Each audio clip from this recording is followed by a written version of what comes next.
He's gotten beat up actually with black eyes. Not for them. I was like, I'm not in here right now. No, don't talk to me crazy person. No, I haven't had it. No, I love you. I don't want anything.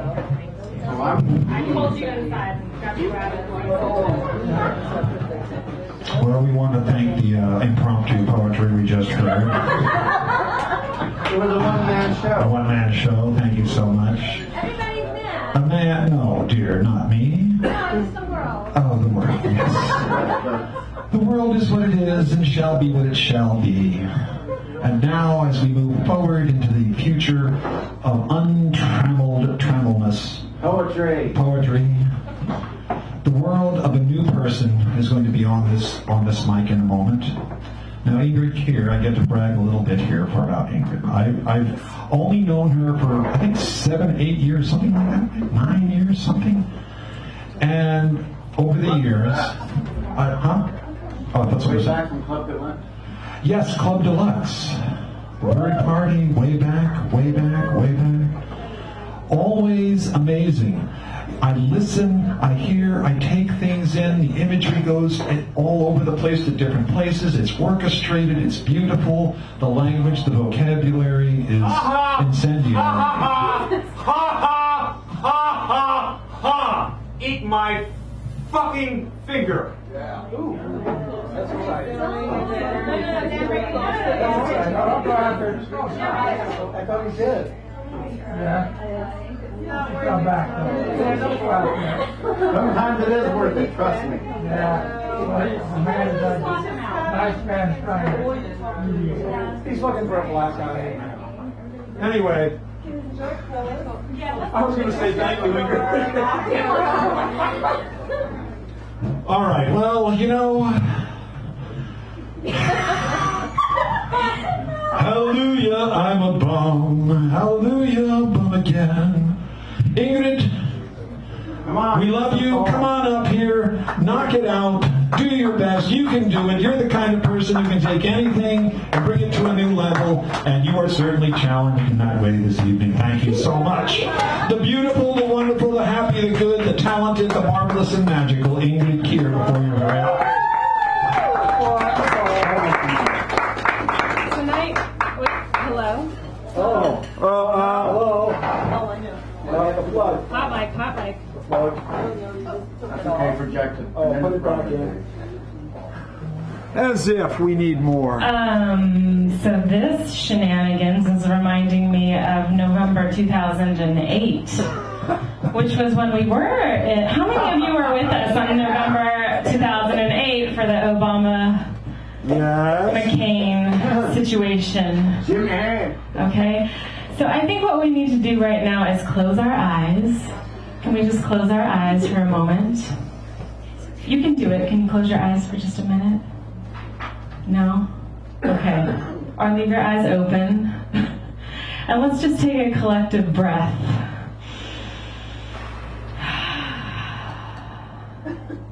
Okay? And let's take another collective breath for our brothers and sisters who are protecting some water right now, okay? Because water is life. So let's take another collective breath on this eve of Thanksgiving.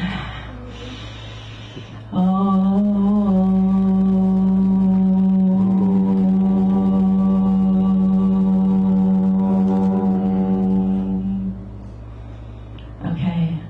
And we'll hope the shenanigans stay outside for just the next 20 minutes. What do you think? Yes. All right, so I'm gonna start with a new poem that I wrote recently at a writer's workshop that was just at my friend's house. And the prompt was, write about what you want, which is very open. If my body is clay, who would I become in your hands? Could you flatten me against a hard surface and then sculpt me into bulbous, fleshy, a loaf of bread? If a poet had my body in the ink of her pen, what would I become in a succession of stanzas? Would she write about the curvature of women, the longing for roundness in a world full of angles?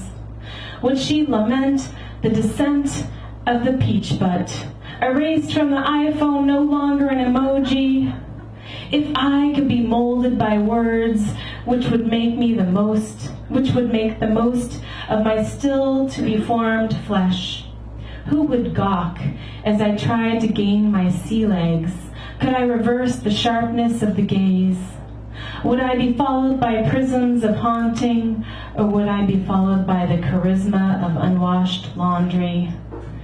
If I could be made into patches of a quilt, what colors would rise? Could an Amish spirit befall my patina heart? Would I be stitched by hand and left alone on the foot of a bed, awaiting a warm body to lie oneself underneath? The dispossessed bathtub listens to the faltering body under the rain of water and calls out for my touch under the spray. Yeah. So I have a new book of poems that came out in September. It's called The Choreography of Nests. I'm going to read a couple of poems from here. I wrote so many notes on this piece of paper, I don't really know what I'm supposed to start with. Let's see here. Okay. You are the lips that touch the wine glass and leave a perfect shadow of lipstick. You are the ice that clinks in a bartender's shaker, poured with dexterity into a delicious cocktail. You are pine, knotted and imperfect, sanded down to a smooth, fine finish. You are distressed Italian leather of an expensive handbag, more beautiful as it ages. You are the man in a sequined bow tie, dressed to the nines for no reason.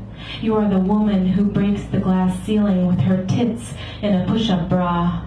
You are Brussels sprouts sizzling in a cast iron skillet, devoured in 5 minutes flat. You are the steps of solitude, the comfort of silence.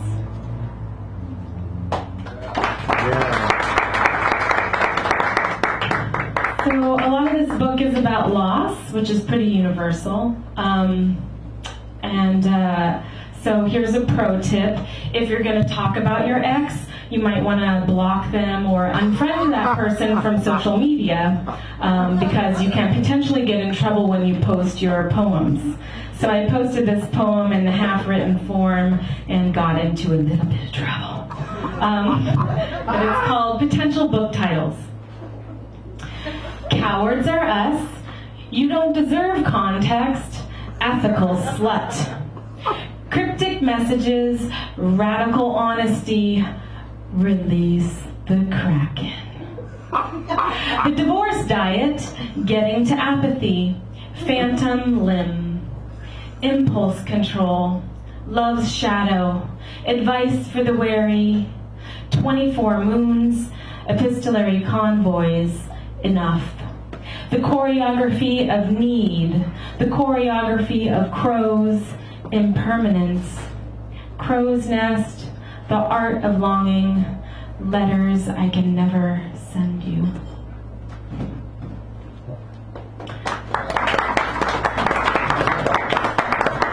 So half of the book, the book's really kind of about identity and loss, but half the book's also written in letter format. So I'm going to read a couple of the letters. And this one starts out with a quote from Sugar. How many of you know who Dear Sugar is? Anyone? Sugar? Cheryl Strayed. And she had a column in this online magazine called The Rumpus for many years. And this is from a book that she put together from her advice column. And it says, I want to know what you have inside of you. I want to see the contours of your second beating heart. So write. Not like a girl, not like a boy, write like a motherfucker. Dear you, there are different stages to getting over you. The rage against the dying of the light Dylan Thomas stage, the trying quickly to replace you with another partner stage, the go out and shag whoever you like stage. A nice distraction, but overall takes more energy than I have time. The oh, I think I'm over it, but just saw a ghost I thought was your girlfriend, not over it stage. Sent back to crying on the sidewalk stage. The half marathon running stage where I conquer both my body and mind. The feeling good, I'm feeling good, but then you come over and give me that sad-eyed look stage. The crying in the car stage, which stopped for a while, but comes and goes as it pleases, similar to a feline. The social media overload stage, where being connected digitally is the sad antidote to loneliness. The staring fear in the face stage, where moving onward is not my choice, but I must go. The unfriending stage where you want in, but I refuse. The cougar stage, where young men are entertaining and varied. The dump everyone stage, where I realize being with myself is better company. The only have time for friends stage. The nonsensical dream stage, where I think you'll come back. The focus on the bright light of your daughter stage, which is not really a stage, but a fierce dedication. The bam, out of nowhere stage, where I am hit with an unexpected wave of misery and how our love went off the rails. The right like a motherfucker stage, where I realize a U-turn can provide perspective. The morning you stage, how to function without the limb on which I used to lean. Nice.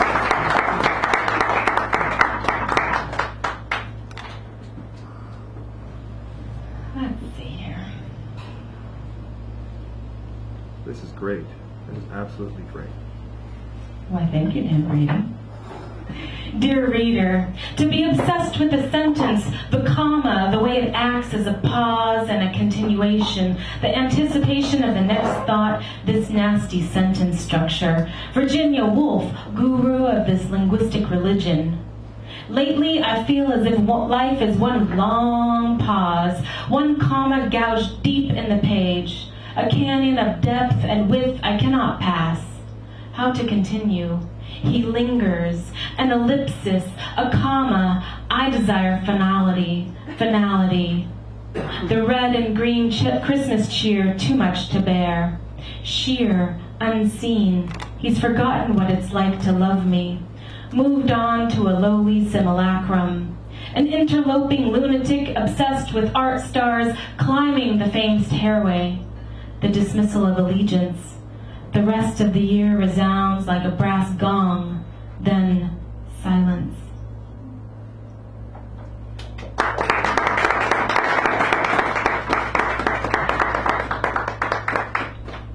Dan Brady, how much longer do we have here? Ingrid Keir, you are close to like the 11-minute mark. Okay. I'm going to read one more poem, and then I'm going to read a little bit from a novel that I've been writing this month.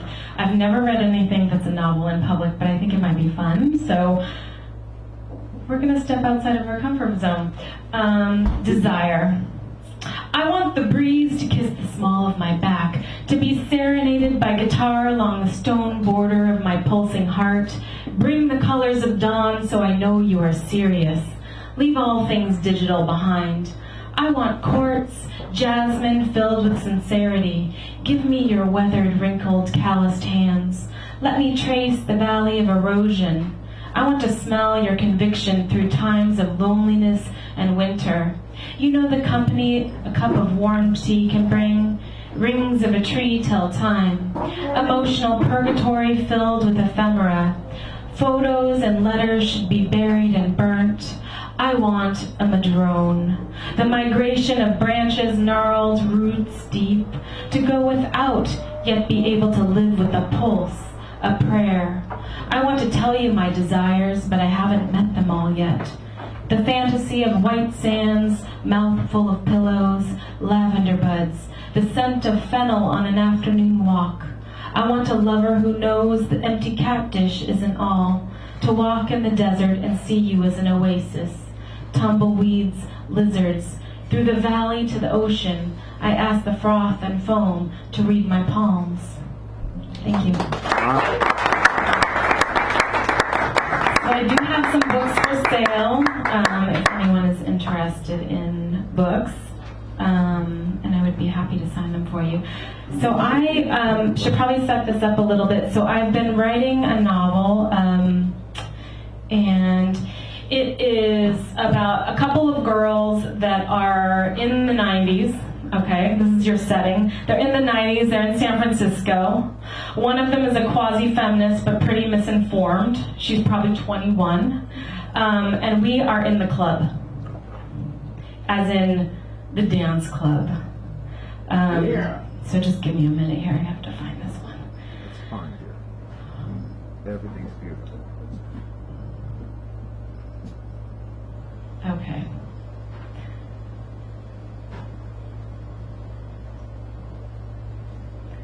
Toe sucker. The crush happened quite slowly until it picked me up, flung me across the two-lane highway, and ran me over repeatedly like a flattened raccoon with a disco ball in tow. I had known Johnny B for a few years. I thought he was cute, but never considered pursuing him. And that's how I like to do it. Pursue or hunt. Somewhere in between the hours spent reading bell hooks and feverish discussions in my women's studies courses at San Francisco State, I felt compelled to chase men and women too. It was 1998, and as if a feral indoor cat suddenly released into the wild. Since I was in a relationship during my late teens and early 20s, to fuck who I wanted when I wanted was my definition of empowerment. It seemed natural. I also think it may have been the company I kept. I was close friends with many strong-minded young women, all of us trying to figure out how to move in the world. Looking back, I see that I likely frightened a lot of people with my overly zealous love parade. I think at one point my friend Denise gave me the nickname, the Kissing Bandit. So this crush was on Johnny B, who was a DJ in our scene. He had the cutest smile and the best sense of humor, and he dated my good friend Erica for about 2 minutes.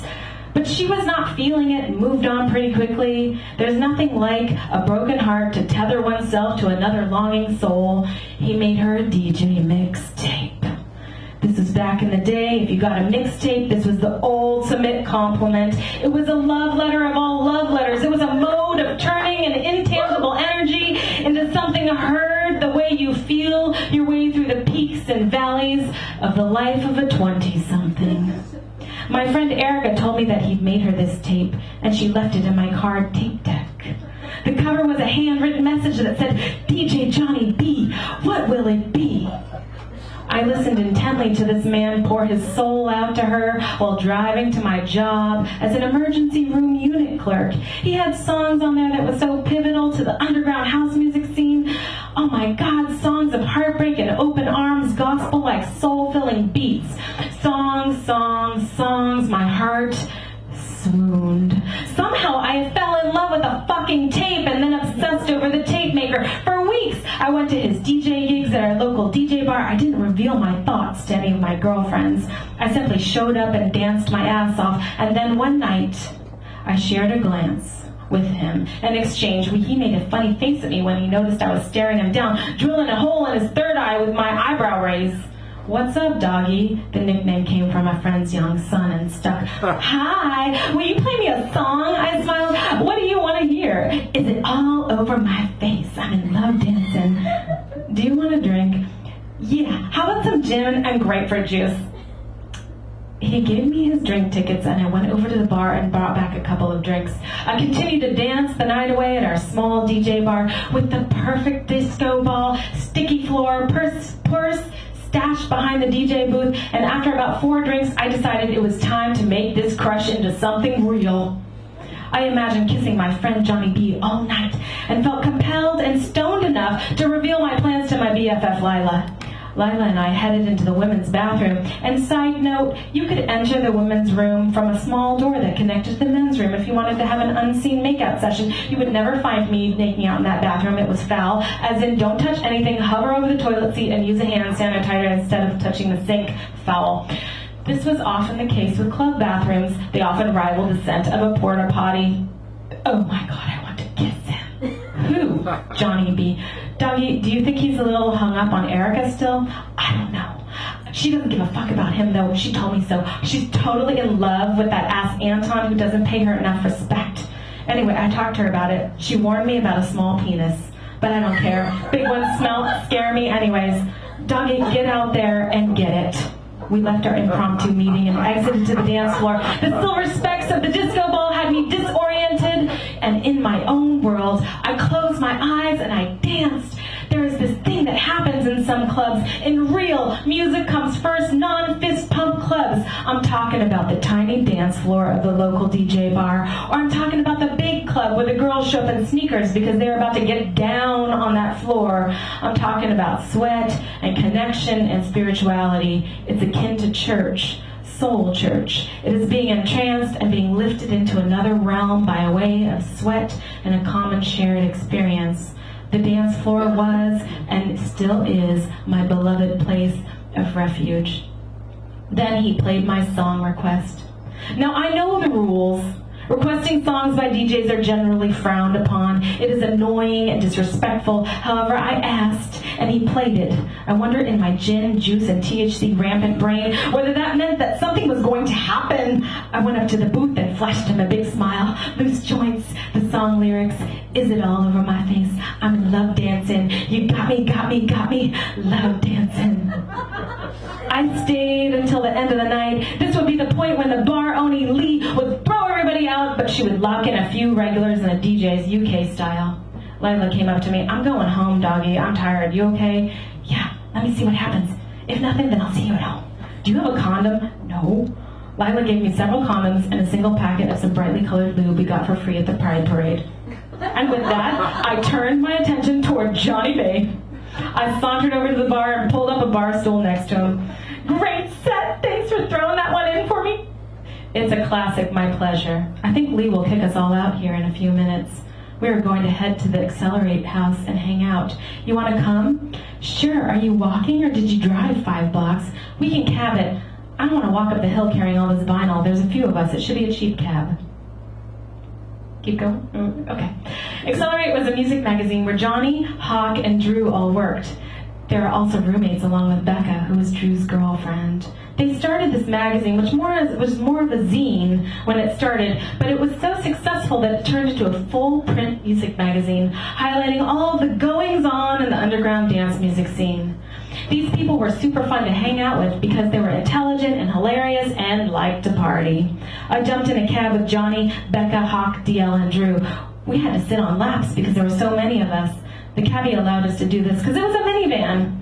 Johnny told me I smelled good.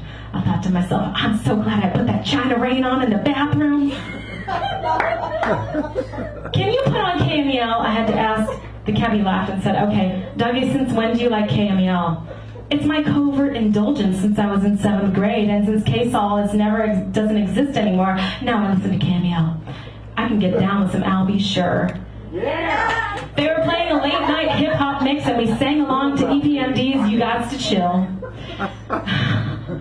The Accelerate house was on the 2nd floor of Victoria, and we stomped up the stairs as the metal gate banged shut behind us.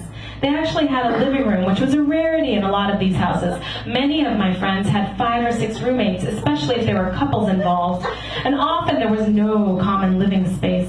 It turned into a late-night DJ session, and the party continued. We drank some vodka and tonic, and someone busted out some tortilla chips. We talked about the night, and the tracks played, the magazine, and I noticed Johnny B kept staring at my feet. I had taken off my shoes, and my toes were painted cherry red. The staring became very obvious, toes to eyes, eyes to toes. I thought to myself, what the fuck? Then Hawk called Johnny out on the staring. Doggy, you better put those feet away or Johnny's gonna freak out. Why? What's up with my feet? DL elaborated, didn't you know he has a thing for the feet? He's been writing some porn for a foot fetish magazine for a while now. And here I thought you were just admiring my pedicure. I'm sorry, doggy, your feet are well perfect. Everyone laughed at his confession. Oh, Jesus, I'm going to the kitchen to get a drink. And I gave him a stare that said, you better follow me, fool. And he followed me into the kitchen about 2 minutes later. And it goes on, but thank you. Thank you for indulging me. Happy Thanksgiving. And you can and are willing to donate to Standing Rock. I really, on this eve of Thanksgiving, please protect those people, you know. Okay, thank you. Fingers here, ladies and gentlemen.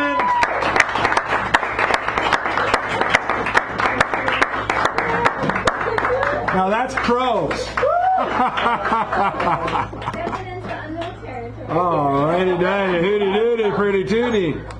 We are going to move on. We're in an upper now. She has books. We're gonna do a couple more. Well, maybe we should take like a 5-minute break here. When we come back, we got a lot of poets. So what I'm going to try to do is maybe do one-ish poem. You know, I try to do a one short because we got. Well, I'm not sure. SIPPU. How do I say that? Oh well, I would have said that, but I didn't want to risk it. So we got. Oh, you're new, right? Yes. Oh, good. Oh. So we got Sipu, MK. Adolf, Zero, Clara, Garrett, Jack, Buford, Bear, who is the clincher closer, super duper bulldozer. We're going to take a 5er and then we'll be right back. So there we go.